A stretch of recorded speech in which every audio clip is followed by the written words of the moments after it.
second round, I caught a kick, tried to advance the pass his half guard, and he caught my leg in an awkward position. I'm bridge and rolled, and my whole knee just popped out midway through the second round.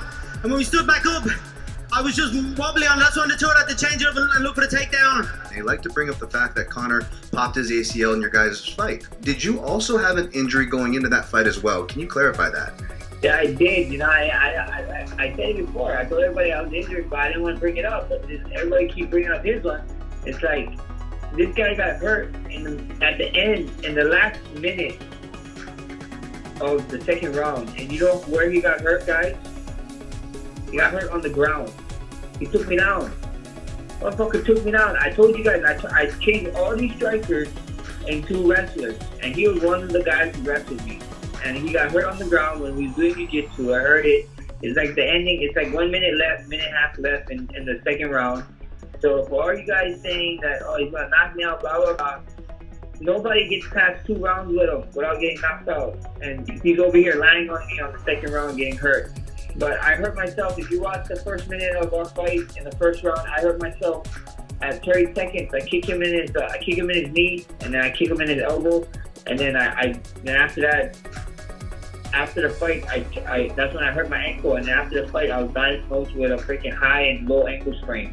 And the doctor was trying. It was funny because the doctor told me. I told the doctor, "Oh, what are you doing?" He's like, "I was here for the UFC." He's like, "Oh, I bet the fight didn't go well." I was like, "Oh yeah, I lost."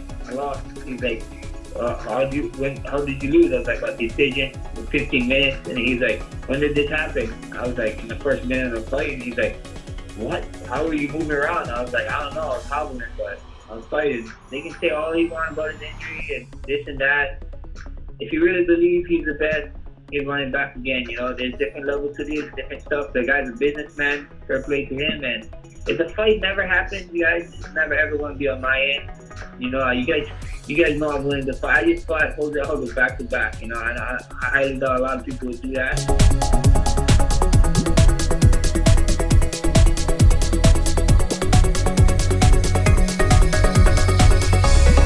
Nate Diaz tweeted out. He said that you guys offered him a title shot in any division you wanted, but he's cool. He's going to chill on the sideline for a while. I already talked about that. That's not true. One of our lawyers went a little rogue. It's fun to be a matchmaker, and he went a little rogue on us and started talking because he has a relationship with the Diaz brothers. So, you know, that's not true, and none of that was ever approved by me.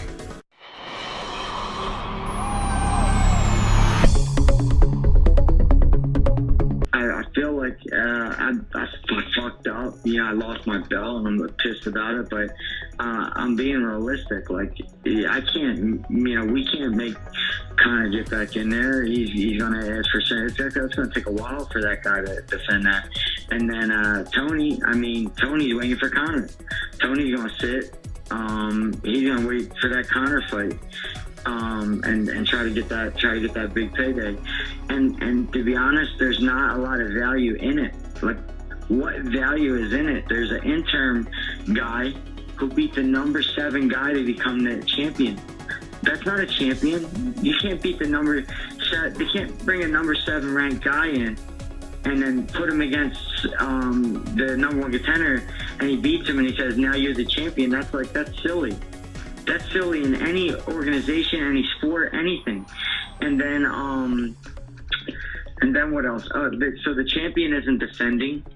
So now the belt's like kind of the value of the belt loses its value. So for me, I'm like, let's make another belt. Let's make whoever's the most violent. At this point, we can make up whatever belts we want because there's not much value to them. So I want to fight the best guys. I want the fights to be violent. I want the fans to be jumping and screaming the same way they were on December 2nd in Detroit. That felt good to me. So I want to continue to feel good about the fights that I'm in. Considering what I just did, it'd be the silliest thing I could do. They put me against an undefeated rising star. They're going to give Justin Gaethje a title fight. If Justin Gaethje beat me, he was going to fight for a title. Didn't happen. Knocked the guy out who's never been beat in his life. And I respect Dustin's like push. He's doing his best job, but it's like it's all for nothing. I mean, it'd be silly for me to let me go backwards and look at that guy. Like I'm looking the same way he's looking forward at like Tony Ferguson. We're keeping our eye on the Khabib Barboza fight, and I'm trying to help. I'm gonna do my best to help Edson whoop on Khabib. So we'll see how that top shakes out. And like I said, this is my last fight. I have one fight left, so I'm gonna sit down with the boss man. He texted me on the way home. So we had a little bit of a conversation on my way home from Justin Gaethje fight, and I think we're gearing up to talk about a mega fight. So it shouldn't be long before we sit down and talk to Dana and we get some things hashed out about doing something big.